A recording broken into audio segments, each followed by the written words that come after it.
This is InvestTalk, independent thinking, shared success. Justin Klein and Steve Peasley stand ready to take your finance and investment questions and share their unbiased answers. InvestTalk is made possible by KPP Financial, a registered investment advisor firm serving clients throughout the United States. The clarity for your path forward starts now. Here is KPP Chief Executive Officer, Financial Advisor, Justin Klein. Good afternoon, fellow investors, and welcome back to InvestTalk. This is our February 24th, 2023 edition. I'm Justin Klein, and I'm excited to close out the week with you on today's radio show and podcast to help you make the most of your capital, your hard-earned capital that you've saved, you've invested, you've grown over the years, and you want it to continue to grow, and you want to preserve it. And we're here to help you formulate the strategies that will fit your ultimate goals and your objectives. Now, I want to educate you on how to think about the answers to the questions that we cover on today's show. And some of what we focus will be philosophical in nature, and a lot of what we emphasize will be the importance of discipline in your decision-making process. Just like anything in life, being disciplined, having the right frame of mind, the right intentions are crucial to making good decisions consistently. Okay, so the data that we share will hopefully help bring you closer to the smart decision for you. And as you know, the investing situation is changing. It's different. So you need to be working with an open mind and not being married to the recent past. But understanding history and understanding where we are in this new regime. So I have a lot of pertinent material to dig into with you today, but it all begins when you call at 888-99-CHARTS or anytime listener line. So I'm open to your questions right now. Now, my focus point concerns this question. Is there a surefire route to investing success? I love this topic because we're all in the pursuit of excellence in some way, but you're never going to get there in any part of life. And investing is the same. You always want to get better, but to try to be perfect is just simply unrealistic. So I want to go over this because it's perspective that can go a long way to helping you make good, consistent decisions. Notice we say that. We don't say perfect decisions every single time because nothing is perfect. Everything has its risk and reward, its drawbacks, and you have to be willing to accept that, just like everything in life. So we're going to look at that. Also, how to prioritize your various retirement accounts. How to think about that. Okay, we're going to look at that. Also, inflation came in today as well as consumer spending numbers. So we're going to look at that data. And then lastly, if we have time, how fiscal policy is likely to help address inflation over time. So those are the things that are on the docket for me. And we also have some voice bank questions ready to play. One is on diversification. The other is on Boston Beer Company, SAM. And I have an iTunes review question as well. Now it's Friday, and I'll share highlights of the newest KPP Premium newsletter as well. So I got this all planned for this episode of InvestTalk. And of course, most importantly, your live calls. 888-99-CHART is how you get through and ask your question on today's show. Now let's take a look at the market today. It was certainly a red day. Mainly the large cap growth side of the market was down the most. You had Tesla down about 2.5%. You had Advanced Micro Devices down about 2%. You had some big losers, companies like Autodesk, which a big SaaS software company trading at high multiples, that was down pretty nicely. So it was a red day. The U.S. market across the board was down a little over 1%. Small caps down about 0.75%, so you had a little outperformance there. Definitely a day with rates up. You saw the 10-year really after a pullback yesterday, nice move higher, 7 basis points on the day. And this is all on higher expectations of Fed, more hawkish Fed. We've gone from, in just a short couple of weeks, from a market that was looking at the Fed pausing within the next meeting or two and then cutting rates by year end. And now, not only is the cutting of rates by year end off the table, but there's increasing likelihood of a 50 basis point hike at the next meeting, which, frankly, I think both of those are off base. This is a perfect example to me that the pendulum can swing pretty rapidly from one side to the other. It doesn't make sense for the economic data that's coming in for the Fed to be cutting rates in the near future, but also not accelerating their tightening cycle as well. They've already accelerated that pretty fast in the back half of this year. We all know it's a lag effect, so there's some still to be felt in that department. So I think you've gotten offsides in both directions. I think the reality is somewhere in the middle. Okay, and so that's kind of where we are after the close of this week. So definitely a down week in the markets as a whole due to more hawkish Fed prognostications, shall we say. You had the dollar a bit stronger. The most interesting part, though, about this move is volatility is not breaking out. You look at the VIX, it was up a little bit today, 21.67, but still below its high for the week and below the 100-day moving average. So really no breakout to the upside. Once again, higher volatility, higher VIX means typically lower prices, typically risk-off environments. And we had a little bit of that once again, but nothing that is trending higher. And that's what we had all last year. It was a trending higher volatility, and that produced trending lower equity prices. And so far, we're not getting that. We're also not getting yield spreads really widening out. If I'm looking at things like short-term junk bonds to short-term treasuries, it's not really breaking down. That closed well off the lows for the week. So back into kind of neutral territory in my mind. Now we're going to go and pivot to our first listener question that came in at 888-99-CHART. Thanks for your guys' podcast. I've been listening the last few years, been learning a lot. There's one ticker I'd like you to look at and break down. I'm up about 40% right now. NVEC, Nancy Victor Echo Charlie. Is it a hold, buy at a dip, or, sell based on the percentage? I'd like their financials, and I was wondering what your thoughts. So I'll listen on the podcast. Thanks.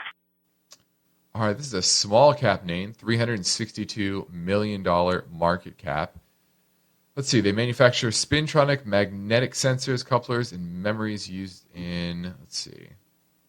to acquire and transmit data. This is one historically that, if you look at its stock chart, it's been in a large trading range for many years.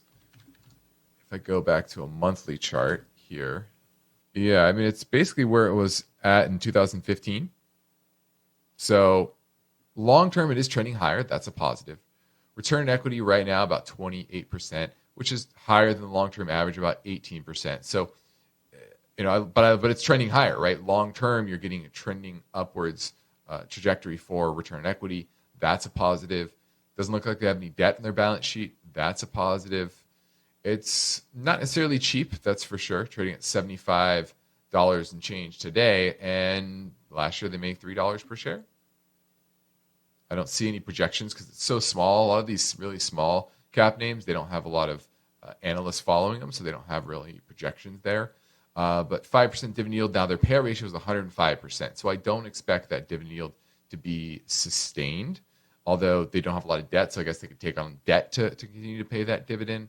It has remained about $1 per share for a while, so not growing, not shrinking, so that's a positive. I'm okay with this. I'm okay with the trend in the stock. I'm okay with the longer term profitability, the low debt ratio. I just really have to be convinced that this recent bump up in earnings is sustainable. Because if you go back to 2019, they made $3 per share. They made $3 per share last year. They made $2.91 in 2018. So over the last 5 years, there really hasn't been much growth. And that's okay, but you're trading at a higher than average multiple. And I would want that to be growing. I don't want that earnings to be growing. And if I can project that that is true, which is difficult when you don't have a lot of analysts following it, then I would be excited about it. But I would hold it for now and have a tight stop right around the 50-day moving average. Now, the stock market is constantly changing, and you must have at least one or two finance investment questions that you'd like answered. So give us a call on InvestTalk. You set the agenda. The phone lines are ready for you right now at 888-99-CHART.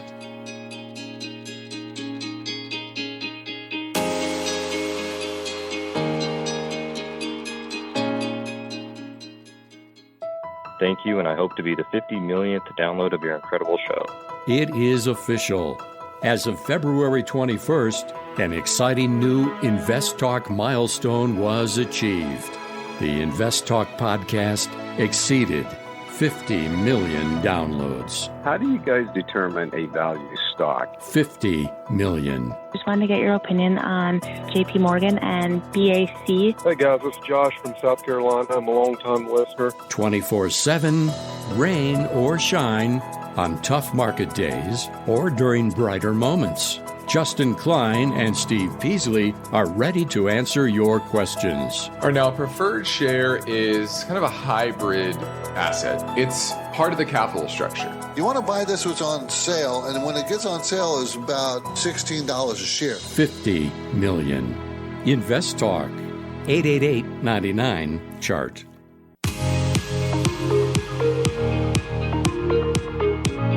Justin Klein is here and ready to take your calls live. InvestTalk. 888-99-CHART. Now, my focus point concerns this question. Is there a surefire route to investing success? And we're all trying to perfect various parts of our life, from our personal relationships to our career to our hobbies. But we all know that you can strive for perfection, but we all will admit that nobody's perfect at anything. At anything. We all make mistakes across different parts of our life. But what's interesting is that investors oftentimes, they are chasing perfection. And a lot of it comes from chasing performance. And I love the old saying that you can chase performance, but you'll never catch it. And that's kind of the same for perfection. We try to find the best performing stocks or funds, try to time the trades perfectly, and we try to get that optimum asset mix based on our preferences. Like, you know, what type of companies do I want to be invested in? But when you're chasing this perfection, that often leads to a lot of transactions, high costs, more complexity, and ultimately disappointment. Because most of the time, you're chasing that perfection out of emotions and not data. As the old saying goes, many people make perfect the enemy of the good. And that's certainly true in investing. Now, we all hope to get huge gains and coast to a nice, comfortable retirement. But the reality is that saving, especially when you're younger, consistently, is the most important aspect to long-term financial wellness. Way more than investment performance.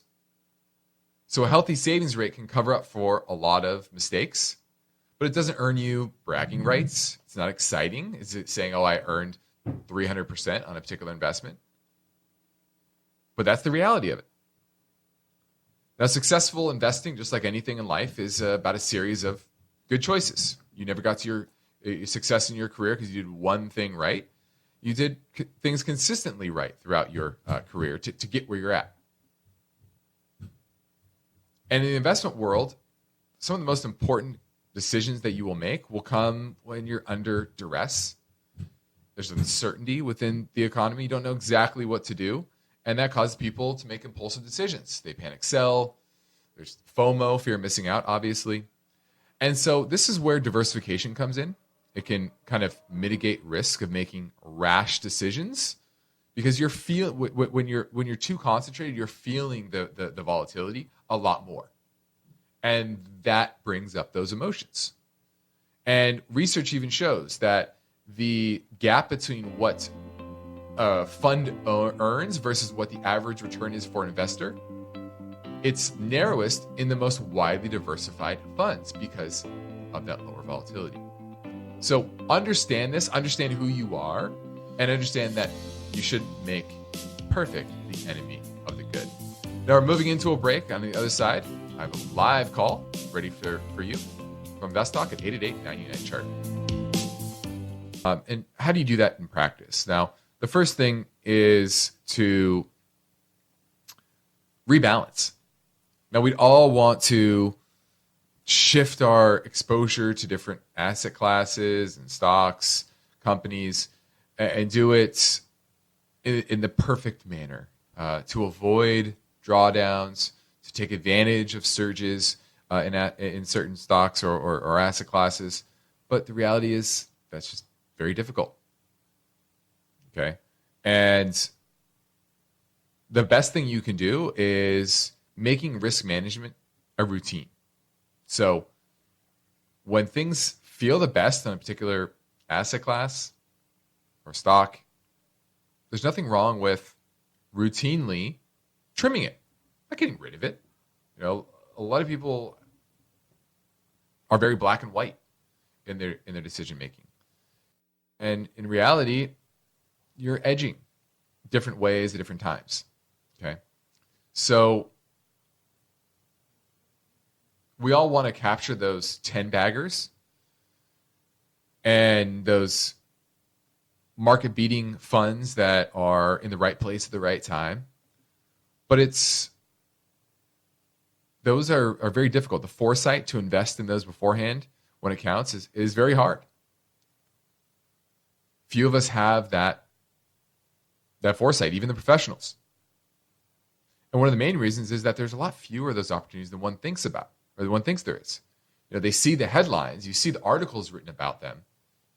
But remember, that's one or two or three amongst thousands and thousands of choices. And then another way to avoid this perfection mantra is focusing too much on income. You know, ideally in retirement, we'd all want income that will meet our needs and we reinvest the rest. But investing just for yield can often be a trap. We've talked about that many times. So you really need to focus a lot on total return. You know, because if you're focusing too much on income, you go out too far on the risk spectrum oftentimes, subjecting yourself to default risk, prepayment risk, interest rate movement, also known as duration risk. And many people subject themselves to too much leverage, whether that's within a fund or within a different particular company, and that risks big losses as well.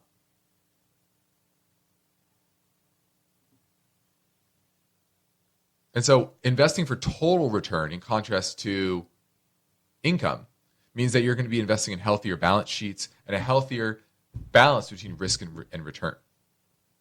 So you want to pair income producing, not saying you don't focus on income or don't think about income, but you pair income producing assets with other types of assets that aren't subject to credit risk and interest rate risk nearly as much and have much higher potential upside of capital appreciation. That's why that 60-40 portfolio over time tends to work pretty well. Okay? So hope that helped give you some perspective on how to think about it and not beat yourself up over not having the perfect plan, but focusing on being a good investor consistently. Now let's keep things moving and pivot back to the InvestTalk voice bank for a question that came in earlier from Georgia on 888-99-CHART. Justin and Steve, hey, this is James from Georgia. Calling about SAM, ticker symbol SAM. That's the Boston Beer Company. I think they had a bad profit report, and the stock has tumbled about 11.91%.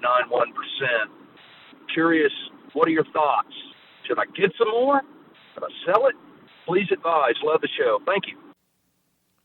All right. Looking at Sam, Boston Beer Company. And this is a company that really capitalized on the seltzer craze. If you know Truly Hard Seltzer, they were one of the first movers along with White Claw. Those are kind of the two big first movers.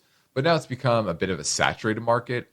This is obviously owns Sam Adams brand, Angry Orchard, Twisted Tea. So a lot of those kind of alternative beer, micro breweries, as well as kind of alternative beer products. And they're pretty big in that space. And their business boomed in 2020 when everyone was staying at home and drinking a lot. And so their earnings went up to $14.68 in 2020 from $8.69 in 2019. The problem, though, is that then there was oversupply. All of these grocery stores and their distributors were oversupplied with Truly, and they actually lost $7.31 in 2021. Earnings $7 last year, about $8 expected this year, but earnings expectations continue to come down. And the chart continues to kind of meander here, down right around $300 per share, right? Trading right now at $332. So I still think it's too expensive. Even if you expect it to make $10.89 next year, you're still talking 30 times multiple. I'm passing on this. It's an interesting name. I think they have some good brands, but I think their trend earnings is a lot lower than here. So I'm gonna pass. This isn't cheap until it gets to the low 200s, not the low 300s. Thanks for the call. Now, as we go to break, let me encourage you to make plans to join us for a new KPP Financial Wealth webinar, Value Investing, Positioning Your Portfolio for Profitability, Relative Price, and Dividend Payments. It's coming up on March 22nd. You can register now over on InvestTalk.com. Download Upside and start getting cash back wherever you roll. It's like having your own hype man. Get an average of 17% cash back at restaurants. Oh, it's dinner time. Average of 13% on groceries. Get those groceries. 10 cents per gallon average cash back on gas. It's go time. Plus, cash back at participating convenience stores too. Stacks on stacks. Users can earn hundreds of dollars a year, 3 times more than other apps. Upside, show me that money. All right, we get it. It's easy. Just sign up for the free Upside app and start getting cash back for doing you. Download the free Upside app and use promo code DOYOU10 for an extra $10 cash back on your first purchase of $10 or more. That's promo code DOYOU10 for an extra $10 on the free Upside app. Get cash back for doing you with the free app from Upside. Did you know that yearly Medicaid renewals will start again soon? This means millions of people who were enrolled in Medicaid during the pandemic may no longer be eligible for coverage. If this may impact you, the good news is you have options. Anthem Blue Cross and Blue Shield can help answer your questions so you can find an affordable health plan for you and your family. We want you to feel confident you're covered. Click to learn more. Policy exclusions and limitations apply. Anthem Blue Cross and Blue Shield is the trade name of Community Insurance Company. One of the most rewarding things I do each weekday is host the InvestTalk podcast. I truly enjoy helping investors, and I know that every question counts and every answer I provide will be unbiased. So as long as your questions involve the stock market or general investment topics and definitions, we set no limits. You, the caller, get to chart the course for each InvestTalk podcast. Justin and I are ready. Are you? Call with your questions anytime, day or night, 888-99-CHART. Hi, Steve or Justin. This is Craig in the mountains outside Seattle. Got a diversification question, but it's within an asset class. So I use the strategy pretty much across my brokerage account. So just as an example, if I wanted 20% of my portfolio or of my brokerage account to be small cap value, and I've got IJS and AVUV, similar expense ratio, good performing funds, respectively. There's a 26% overlap in holdings from the IJS side and a 40% from the AVUV. which feels like it gives me a lot more diversification in that small cap value realm. But the question is, am I overcomplicating it? Is the diversification worth it? Or would you just pick your favorite one and have that represent the whole asset class?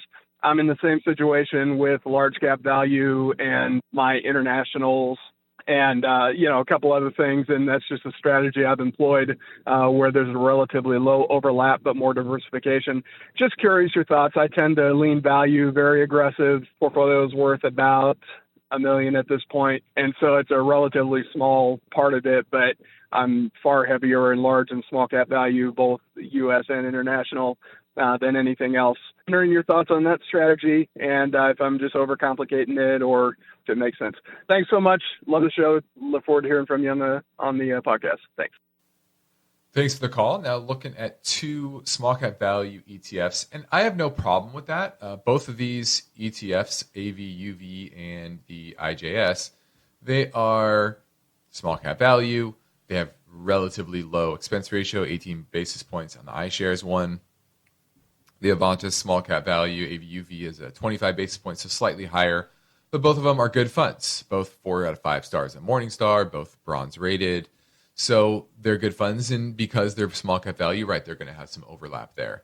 So it's not clear which one is truly the better one to hold long term. So you're kind of hedging your bets here. You're saying, okay, I'm not going to try to pick kind of the main focus point, which is I'm not going to focus on picking the perfect one, but I want to have this percentage allocation to small cap value, and so I'm going to spread it among 2 or maybe 3 different choices that I think are all very good, and not put all my eggs in that one basket of this fund is probably a little bit better, so I'm just going to put all in that particular fund. I don't mind having that, and you're going to have, like you said, some overlap there, and there's nothing wrong with that. So, there's a lot of options out there, from individual stocks to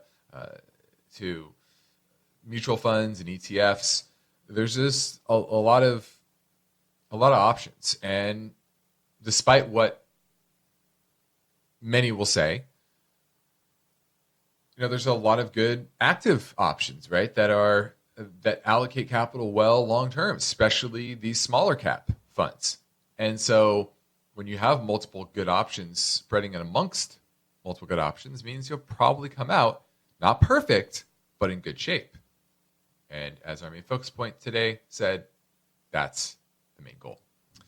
Now, the KAPP Premium Newsletter was finished today, and it will be distributed to subscribers tomorrow morning. And I'll give you a quick preview. Now, in the market conditions section, we explained that early today, U.S. equity markets were on track for a 3rd straight week of pullbacks, followed by a January run-up. Much of this most recent downward movement can be attributed to continuing strong economic numbers, fueling the uncertainty around how long the interest rate increase policy will last and how aggressive the next Fed hike will be. Fed futures are now indicating that there's a 33% chance of a 50 basis point hike in the next meeting on March 22nd. That's up from 18% last week. Overall, the expectations that there will be a rate cut in 2023 has evaporated. Much of the increase in the expected rate hike next month is resulting from economic data released this week. Core PCE rose 0.6% in January, exceeding consensus expectations of 0.4%. Personal spending came in hotter than expected and showed the strongest personal spending rate since March of 2021. New home sales showed 7.2% month-over-month increase, far better than expected. And all of this a rebuttal to the idea that we were entering a period of disinflation. Labor market was still showing signs of strength this week, as the weekly jobless claims came in below 200,000 for the sixth week in a row. Overall, the economy is still looking fairly strong. The continued strength of the job market, coupled with a shifting away from earlier feelings of inevitable recession, bolstering the idea that a soft landing is possible. And we go even deeper in the newsletter. Now, in the stock ideas section, we highlight a company that produces semiconductors for wireless handsets and other devices that are used to enable wireless connectivity. Its main products include power amplifiers, filters, switches, and integrated front-end modules that support wireless transmission. Its customers are mostly large smartphone manufacturers, but the firm also has a growing presence in the non-handset applications such as wireless routers, medical devices, and automobiles. The fundamentals of the company are fairly strong with low debt and wide profit margins. at around 22% net margins with over $1 billion in free cash flow. And KP Financial currently holds a position in some of its managed accounts. And we look at an ETF with a modified market cap weighted portfolio of disciplined dividend stocks with sound fundamentals. It applies constraints and buffers that diversify risk and curb turnover. This fund's focus on fundamentals promotes durable yield as stocks on firm financial footing are well positioned to continue dividend policies. So we name names in the newsletter. Now you can subscribe to the newsletter at investtalk.com. So let's touch a bit on how to prioritize your retirement accounts. I get this question all the time. A lot of people focus on asset allocation, but what about household capital? How do you allocate the household capital? Now, we always say, number one, getting the full employer match, putting at least enough to earn those matching contributions in your 401k, 403b, TSP, etc. And then your emergency fund. So focusing on those two, maximizing those two, making sure the emergency fund is at least 3 months, maybe 6 months if your income may be a bit volatile, your job situation may be not as strong as you would like. That depends, where you want that emergency fund to be. But getting that up to the amount that you feel comfortable with, as well as that matching contribution, maxing that out, those are a good start. Then an underrated one is a health savings account. Now you have to have a high deductible healthcare plan. So you need to talk to your HR department to make sure that your current plan, if it's going through your work, that's a terrible way for our health insurance to be set up, but that's how most people get their health insurance. But if you can contribute to an HSA, it's always a good idea. And now, why is that? Putting in pre-tax contributions, so you're not getting taxed on the funds going in. So you write that contribution off on your taxes, just like you do an IRA. You're earning money, you're tax-free, compounding that money tax-free. So no taxes due on an annual basis. And then assuming you're pulling out for qualified healthcare expenses, you avoid taxes on the way out as well. So tax benefits across the board. And once you hit age 65, you can actually pull out those funds as you would with a traditional tax-deferred IRA. So there's that. So it acts kind of like an IRA. Now, after that, a Roth IRA, if you qualify for it, now a lot of people like too much money for it. Backdoor Roth's another good idea. Talk to your CPA about that. And underrated, which is simply a taxable brokerage account. I know that sounds weird, but investing, you can invest as much as you want. There's no contribution limits. And remember, as long as you hold those the positions longer than a year, now you're you're taxed at your long-term capital gains rate, which is much lower for most people than their income tax rate that you're getting taxed at when you're withdrawing from an IRA or a 401k. Okay, so don't be afraid. A lot of people I get called, I'm maxing out, I'm doing all these things. What else can I put money in to avoid taxes? Well, what you can do is you can put money into a taxable account and just hold, don't trade it a lot. Find good, solid investments that are paying you maybe consistent yield and growing over time, and hold them for over a year, and that's a tax benefit in and of itself. So that's a way to think about prioritizing those various household capital.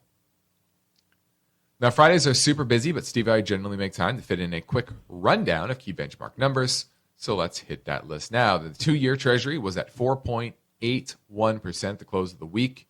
Now, 2 weeks back, it was only at 4.5. 3 weeks ago, 4.3. 4 weeks back, 4.2. And so you've had a big move in rates in just the past, basically, month. And you go back all the way 61 weeks ago, it was at 0.64%. So obviously, that is something the market or the economy is still getting used to. Now, the 10-year Treasury yield, right around 4%, 3.95% at the close of the week. 2 weeks ago, that was at 3.72. 3 weeks, 3.52, and 5 weeks ago is at 3.48. So up over 50 basis points in the span of 5 weeks, and that's that's pushing through to the mortgage market.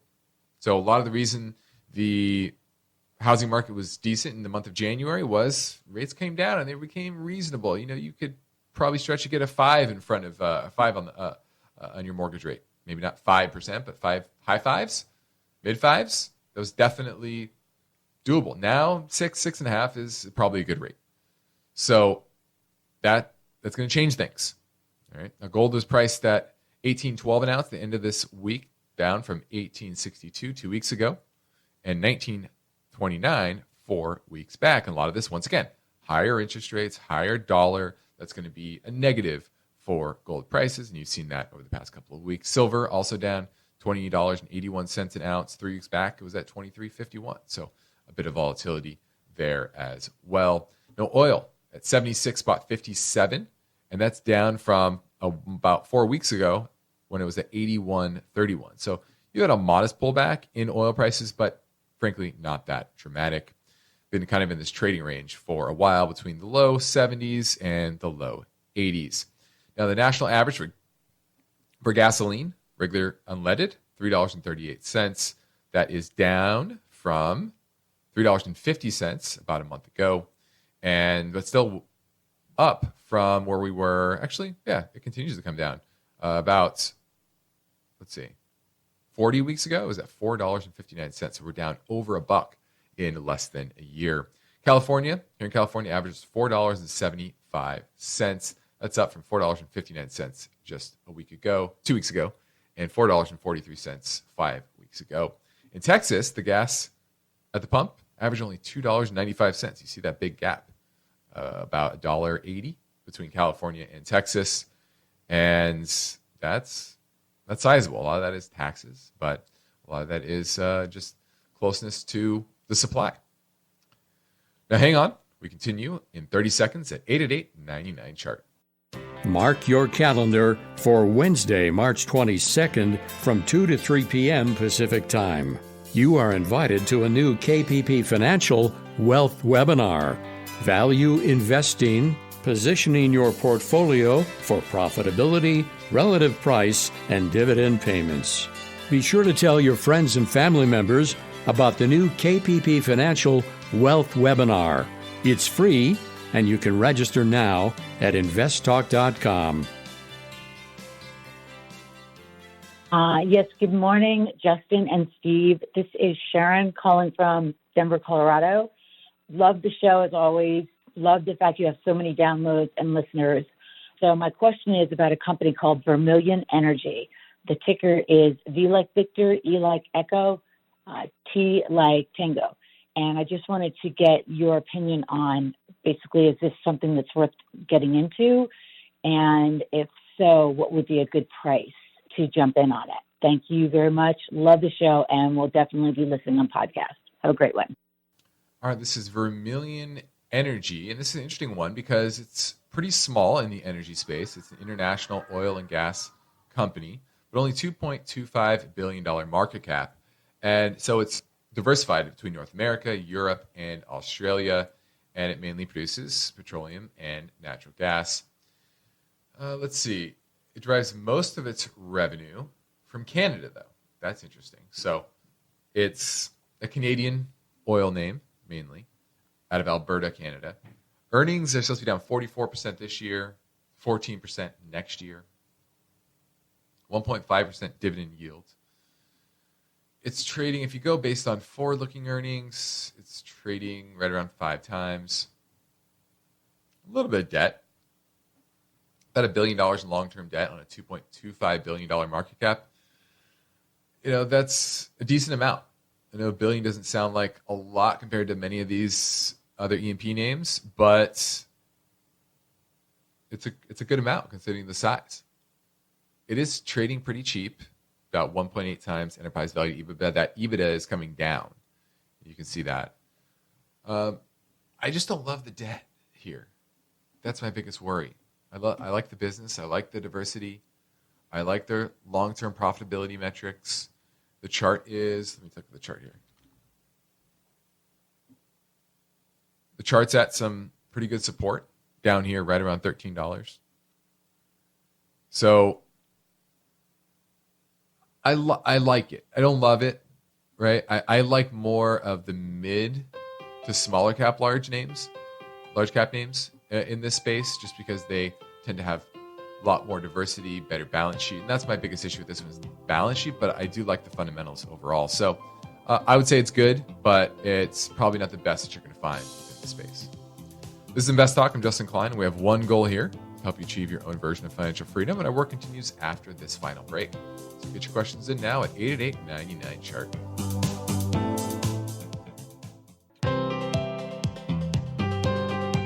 Each day, InvestTalk listeners submit their finance and investment questions via phone or email. Would you like your question to be put near the top of the list? Just take a minute or two to leave a review and rating for InvestTalk at iTunes. And be sure to include a brief question with your iTunes review comments. Hello, I'm a 58-year-old, and I have a question. I probably won't be retiring until the age of 65, maybe 67. And in my employer, I have an option for 401k and a 401k Roth.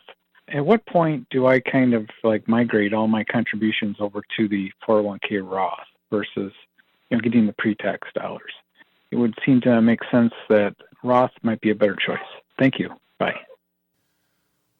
Well, the way to always think about Roth versus IRA, or traditional IRA, or in this case, Roth 401k versus traditional 401k, is always your tax rate today versus what you expect it to be in the future.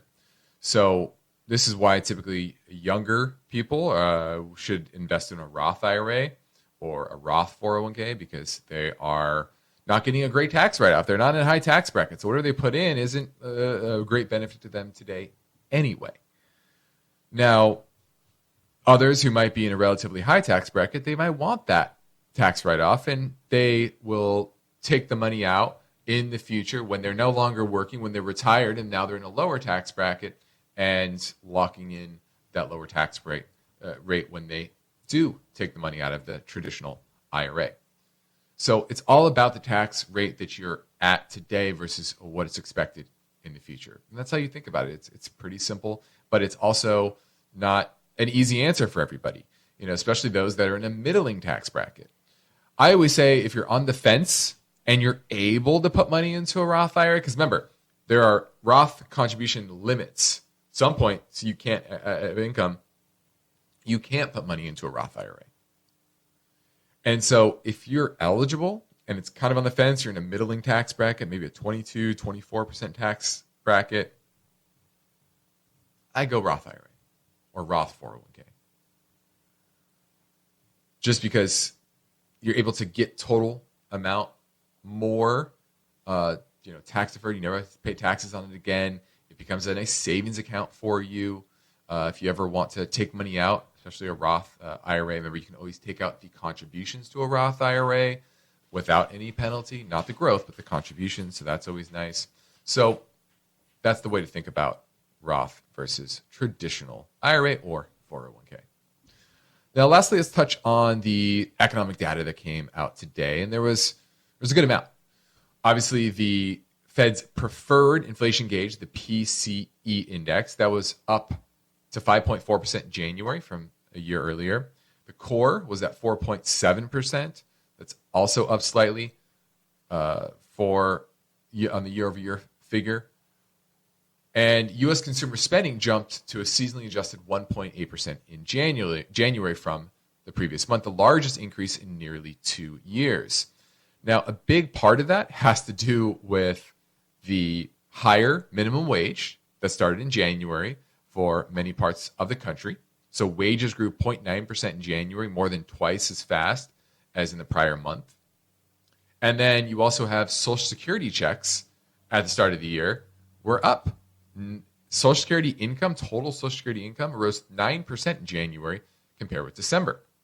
And the personal savings rate increased to 4.7%, the highest in a year.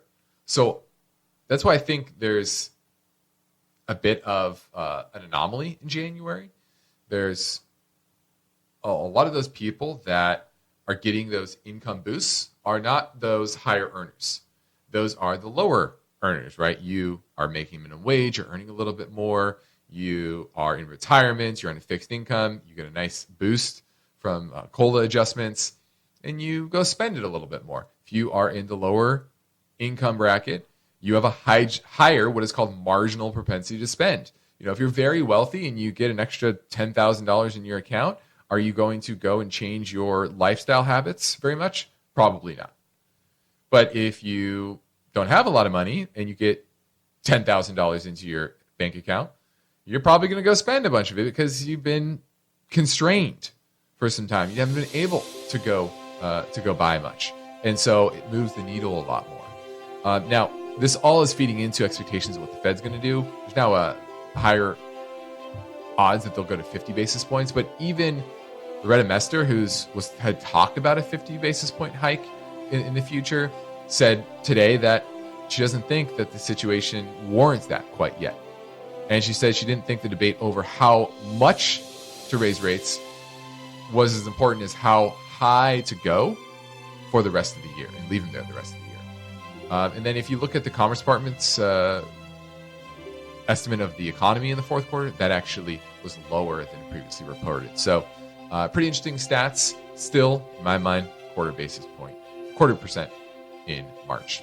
Now, I'm Justin Klein. This completes another InvestTalk program. Steve Peasley and I thank you for listening, and we encourage you to tell your friends and family about our free podcast downloads, which you can find anytime at iTunes, Spotify, or Google Play. And be sure to rate and review. It is official. We have now surpassed 50 million podcast downloads since it all began. And we thank you for consistently downloading and telling your friends about it. Independent thinking, shared success. This is InvestTalk. Have a great weekend. InvestTalk is a trademark of KPP Financial. Because of the nature of the interactive dialogue inherent in the format of this program, it's important for the listener to understand that not all comments made will apply to them. Specifically, nothing said shall be taken to be investment advice, or shall statements on this program be considered an offer to buy or sell security. Because such advice is rendered solely on an individual basis and at times will require that the investor review a prospectus before investing. InvestTalk is a copyrighted program of Klein, Pavlis, and Peasley Financial, a registered investment advisor firm which retains all rights.